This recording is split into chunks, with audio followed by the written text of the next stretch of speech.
Hello everyone, good morning সবাইকে। আজকে তোমাদের সঙ্গে শেয়ার করব যে ভিডিওটা, সেটা অবশ্য বৃহস্পতিবারের লক্ষ্মী পুজোর। বৃহস্পতিবারে আমি কিভাবে পুজো করি সেটাই তোমাদের সঙ্গে শেয়ার করব, কিন্তু যেহেতু বৃহস্পতিবারে ভিডিওটা এডিটিং করার একদম সময় হয়নি, তাই আজকে তোমাদের সঙ্গে শেয়ার করছি। তো তোমরা দেখেই নিলে, প্রথমেই আমি মা লক্ষ্মীর ঘট বসিয়ে নিলাম।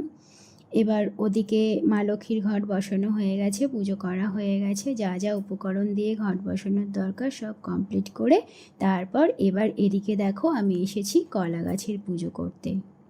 সব রকম কিছু যা যা উপকরণ লাগে সেগুলো দিয়ে এইবার চলে আসছি। দেখো, আমি যেহেতু বৃহস্পতিবারে এই কলা গাছকে পুজো করি, তো দেখো কলা গাছে আমি প্রথমে ঘটির মধ্যে হলুদ জল গুলিয়ে নিলাম, তারপর কলা গাছেও দিয়ে দিলাম আর তুলসী গাছেও দিয়ে দিলাম।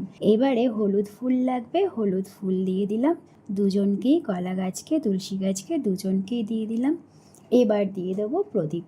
যেহেতু খুব ছোট জায়গা তাই একটাই প্রদীপ রেখেছি, একটাই প্রদীপ দিয়ে দিচ্ছি দুজনকেই দেখিয়ে। আর এই কলা গাছ পুজো করতে কিন্তু হলুদ ফুল লাগে, আর নিজেও হলুদ বস্ত্র পরে পুজো করলে খুব ভালো হয়। এবার প্রদীপ দেখানো হয়ে গেল, এবার ধূপ দেখিয়ে দিলাম। তো ব্যাস, আমার বৃহস্পতিবারের পুজো কেমন লাগলো তোমাদের অবশ্যই কিন্তু জানিও। আর তোমরা কে কে এরকম কলা গাছের পুজো করো অবশ্যই কমেন্ট করে জানিও। তো আজকের মতো এখানেই শেষ করছি, টাটা।